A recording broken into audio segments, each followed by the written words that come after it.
It is very late on this Wednesday night, but welcome in regardless to the Rebel Report. My name is Michael Borky. After Ole Miss just completely blew an opportunity to get another quad one win at home in front of a great environment over Texas A&M, but just some brutal offense down the stretch for Ole Miss.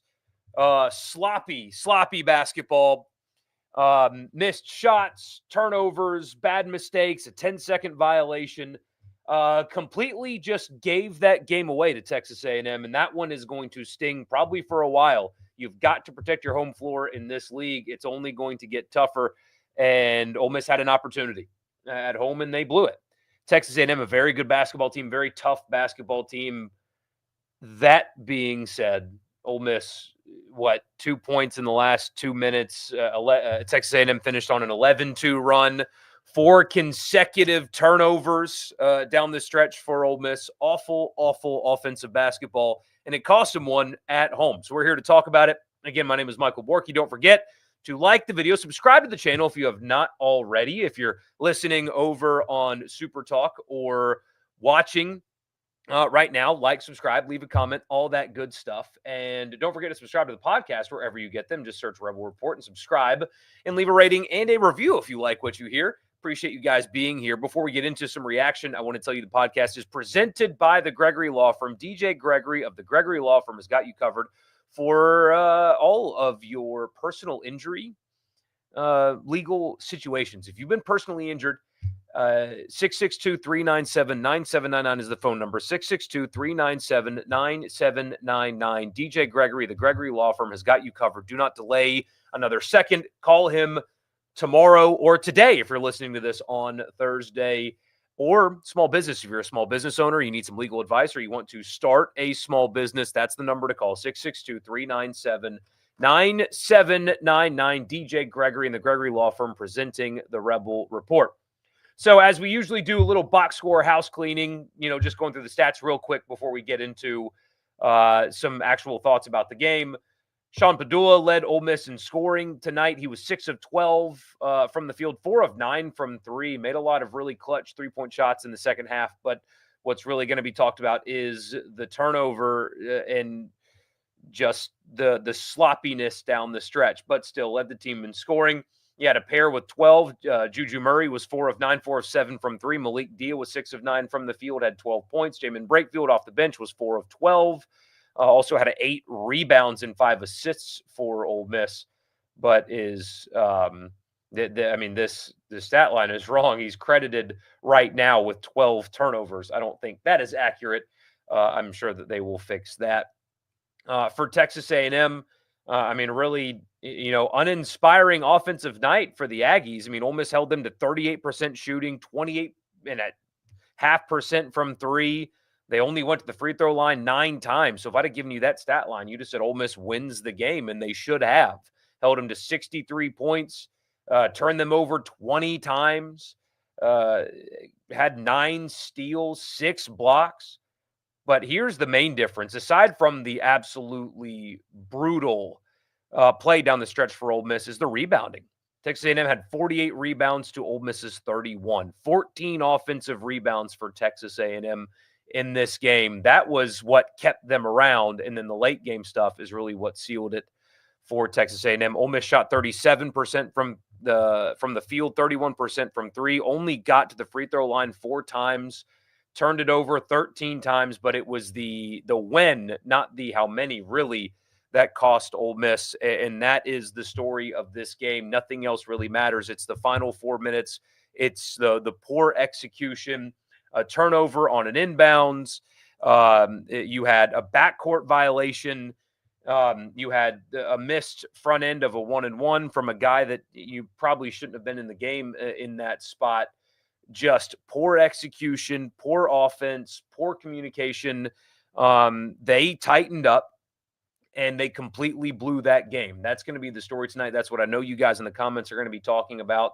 That one is going to hurt for a long time, because now we could be sitting here talking about an Ole Miss team that is 5-1, really close to getting that magic number of wins, especially with a couple of lesser opponents at home on the schedule moving forward for Ole Miss. That, I mean, this would have just been a massive win and set them up for,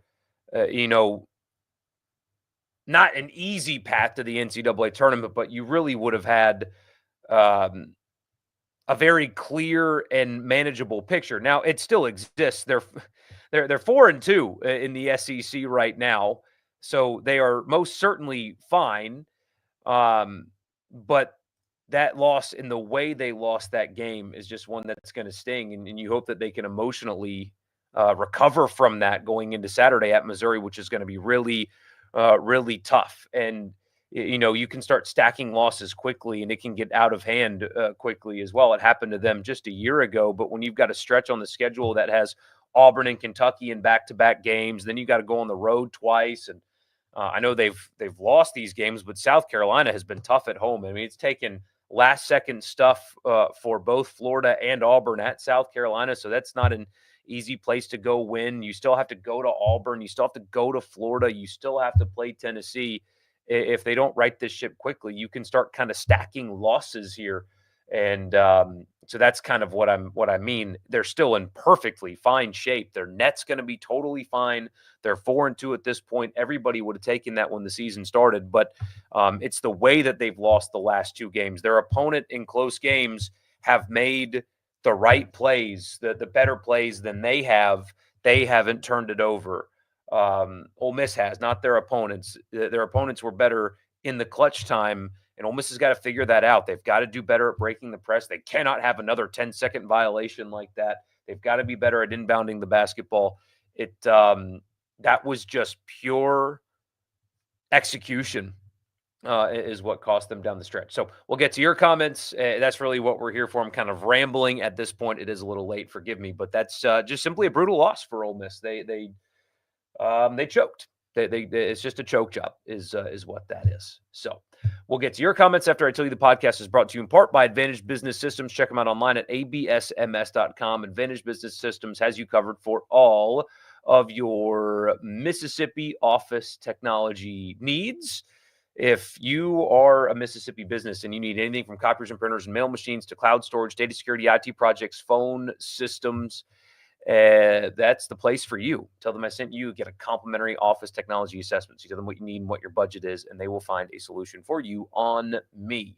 The podcast is also brought to you in part by Priority One Bank. They make you their priority every day. They've got a great online banking platform. It's truly outstanding. I can do whatever I want to do with my money as long as I have an internet connection. I don't need multiple apps. I just have Priority One Bank because they make me their priority. All right, here we go to the comments. Welcome to another episode of I Have a Pretty Good Day Until Ole Miss Athletics completely ruins it. That one stung. Somebody says that's two games in a row. Padula has hurt them. And, he's also the reason that they were in the game at all, right? It's what he has struggled at is just making good decisions with the basketball late. That's the one thing kind of holding him back. Is making, and it's not just him, right? It's the whole team. Everybody involved in that made bad decisions at some point. You had a really bad pass from Murray mixed in there. You had a missed front end of a 1-and-1 that allowed A&M to take the 3-point shot to win the game. You had a backcourt violation. You had just all of that. I mean, it was everybody. It certainly wasn't just him. Everybody on the floor played a part in that. It's not that they lost to the number 13 ranked team in the country. It's how they lost. It's being up 8 late and giving up an 11-2 run and losing the game. It sucks, but in the grand scheme, they traded a home win against A&M for a road win at Alabama onto Mizzou. Saturday becomes pretty interesting. I don't think you can call that game a must-win, but next Wednesday against Texas certainly is. Just got home, 10,008 fans, every beard request met. What an absolute choke job that was. Disgusting, not a bad loss, but a team killer loss. Have to beat Missouri by 30. I don't know if that's going to happen. Almost didn't shoot a free throw there until there were 5 minutes left. The whistle got lopsided in the second half. I think Ole Miss can do a better job, though, at attacking the basket. I think too many possessions in the second half were just kind of just pass around the perimeter, pass, late in the shot clock, take a contested three. They got really bogged down at times on offense in the second half with like purposeless ball movement. And I think they could do a much better job at forcing the issue. Texas A&M attacked Ole Miss a lot more than Ole Miss attacked Texas A&M, and so I think that's part of the free throw discrepancy. I don't necessarily think it was the refs that liked A&M more. Frankly, I think Ole Miss needs to do a better job at forcing the issue. They had a free throw discrepancy with Mississippi State as well. I think that it's a style thing. They're not attacking enough offensively. They're not creating contact and getting to the line. It feels like they're almost passive on offense. More turnovers in the last 4 minutes than the previous 36. Unbelievable sell job. I think Ole Miss fans are the most tortured fan base in college basketball. The Valpo shot, 2013 LaSalle, Kennedy's team that couldn't win the make or break tonight. It's a tough existence. It is, but they're still in good shape. It's up now to Chris Beard to kind of, refocus them and get their attention, right, and get them to lock back in because they're okay. They're in fine shape. They are a good team that choked away a game tonight. They've got to get off the mat and fight because everything is still very much within their grasp. This is not a season killer. I saw a lot of like on to baseball or whatever. That's get that out of here. That's stuff for. Just casuals, I guess, is what the kids say now. Don't ignore stuff like that. It's not anywhere close. That's not anywhere close to a on to baseball loss. I mean, that's kind of ridiculous. I know it's an emotional game and stuff like that. It's a tough loss, but spare me the on to baseball stuff. They're fine. They've just they have got a lot in the clutch to work on. They've got a lot to work on. So, and that's okay. I mean, they can do that. They've got too many veterans on that team to allow that to be what they do consistently. We'll see if they can learn from it. They defend like hell, though. I mean, if you're looking for any positive spin tonight, is yet again, they just defended like hell. They're just an exceptionally good defensive basketball team. Got to make it worth something, though. Georgia, Ole Miss, and South Carolina led for 119 minutes and 14 seconds of 120 minutes of game time tonight, and they went 0-3. Holy crap, what a stat. The environment looked incredible on TV. Such a huge blown opportunity for the team and the program as a whole. Absolutely. Yeah, that's one thing that, I've seen some of Chris Beard's postgame quotes. That's one thing that's, you got to be kicking yourself is not only did you blow the game and blow that opportunity, but you had a full arena. You had your, I think, entire fan base's attention and you blow a game like that. That's tough for that as well to kind of get this full fan buy-in. That's really, really tough. That's what can you do though is you play well on Saturday, maybe get a win and come back and do it again for Texas. But I think regardless of what happens on Saturday, Texas is a must win. They can afford a loss on Saturday, absent like the psychological aspect of losing 3 games in a row. But yeah, have to drive the dang ball. Yes, I think they need to be more aggressive. They've got the guards that are able to do that. But man, it's almost like they'll get past the first defender and just kind of, I don't know if since they're smaller guards, a couple of them anyway, they're just kind of afraid to try to draw contact and get their shot blocked or what, but they can do a better job at getting themselves to the free throw line. Who was saying on to baseball, you want to watch that dumpster fire on the diamond? Ugh. I mean, we will see with baseball. I've told you guys this before. I'm not going to do any kind of hyping or disparaging going into baseball, but I am very much in wait and see mode on that. If they lose to Texas, it's on to baseball. I mean, if they lose to Missouri and Texas, that would be 4 losses in a row. That'll be pretty difficult to overcome. I thought 2-1 this week, 2-1 over the next 3 were going to be pretty paramount before Auburn, but We'll have to see. We'll have to see. I mean, Missouri last night, let me pull it up for you. They're going to be tough. Winning on the road is tough, obviously. I mean, Georgia just lost at Arkansas, gave Arkansas their first SEC win this year. Like we said before, I mean, South Carolina had Florida down to the wire, probably should have won that game, and they were unable to do so. I mean, Mississippi State went to Tennessee and just got absolutely smoked the other night. But yeah, Missouri just lost to Texas on the road. I mean, they've got to win over Florida. It's going to be tough. It's going to be tough. Ole Miss has a real task on their hands on Saturday. Ole Miss has mastered the art of losing games that we lead until the last possible second. Led every minute of the game until that final Texas A&M shot. That's going to be hard to swallow for a while. One thing that you hope that they've got, and they should have this. I don't know what the inter locker room dynamics are of this basketball team. I really don't. But you would think that because of how many veterans that they have, even guys that haven't played for Ole Miss for a long time, right? They've got a lot of old basketball players in there. You would think and you would hope that they would be able to not let this carry on into Saturday, right? That they would be able to kind of, bury the tape, as they say, and just kind of lock in and refocus. Because, I mean, Matt Morrell, for example, I think that he is a point of contention now with Ole Miss fans, and I understand why. I get the conversation piece, and frankly, I think that this team needs more out of him. He was 1 of 9 from the field tonight. He was getting really good looks, and for early in the game, and for whatever reason, I mean, it was just like there was a lid on the basket for him. It just, for whatever reason, wasn't working. They've got to get more from him, and they can get more from him. He is capable, and he was getting to the basket, but for whatever reason, I don't know if it's injury. I know that he rolled his ankle tonight. Maybe that was part of it.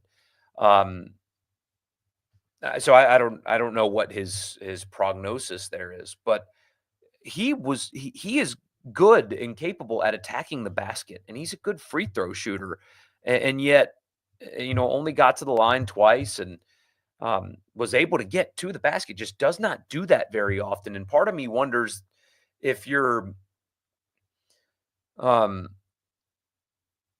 like, if you're in these scoring droughts that they go on, these 3-minute droughts, why is it not like a point of emphasis to get Matt Morrell going downhill at the basket, try to draw contact? Because he's good at it. He is good at it. And he missed some, I know he missed some close to the rim tonight, but that felt like something that feels like something that they can do more often. But he's also got to make them when they get there, and he was not able to do that tonight. They're built to win on the road, could have wild splits. If they win Saturday, it will be hard to wrap your mind around. Maybe they choked the game away because the baseball team was present. That's not very nice. Missouri's a smaller team, not a bad matchup for Ole Miss. And, Texas A&M is the best offensive rebounding team in basketball. I mean, they told you that a bunch of times on the broadcast tonight. So that's, part of the free throw discrepancy. But that's, or not the free throw discrepancy, the rebounding discrepancy. But that's 2 games in a row now where they have been absolutely dominated on the boards. The first 4 games, they were not. They won the rebounding battle. So why has it happened each of the last 2 games? Is it because they've played teams with a different style, right? Mississippi State and A&M try to like muddy the games up a little bit. I don't know what it is. Look, I'm not smart enough to know why they've gotten smoked on the boards each of the last 2 games when they did not in the first 4. I don't know, but you're going to continue to put yourselves in situations like the one they were in tonight if you're going to continue to get bullied the way they were on the glass again. What did I say before? It was 48-31, the rebounding battle. 14 offensive rebounds for Texas A&M. Morrell has completely lost his shot. Really struggling offensively, still really impacting the game on the other side, though. We're still playing really good defense, though. Mike Bianco was calling plays late. I knew it. You guys are being mean about baseball right now. No words, just completely inexcusable to commit all the turnovers in the last 3 minutes with the experience in that backcourt. Just run the shot clock out in a couple of those possessions, and it's a W. Yeah, and really just it, the ones that quote unquote are most bothersome, I think, are the backcourt violation and the inbounds pass. It's totally unforced, right? The Murray turnover was that was bad too, right? But he kind of got trapped a little bit and left his feet, which is a mistake, and turned it over there. You had uh, just a bad pass, right? So yeah, I get stuff like that a little bit more, but man, the backcourt not being able to get out of a basic press like that, and then turning it over out of an inbound, those two things are especially egregious tonight. Those are awful, and you can't allow you cannot have that. But that's, I mean, hell, guys, and if you think about it, down the stretch in Tuscaloosa, they didn't execute particularly good either. That game was closer than it should have been, if not for some really clutch free throw shooting from Breakfield. That game got weird for a little bit. So there is a theme here now with their inability to close games. Just complete inability to close games. Um, up 8 with 2 minutes to go. That should never ever be a loss, and yet it was for Ole Miss tonight. So we will talk about this and more tomorrow. We'll be live at our usual time tomorrow, so looking forward to seeing you guys then. In the meantime, though, appreciate you being here. Glad that you are with me as always. But we'll be back tomorrow for the live stream at 8 o'clock tomorrow night. So I'll see you guys then. Appreciate you being here, and we'll talk more about this, I'm sure, and among other things tomorrow. See you then.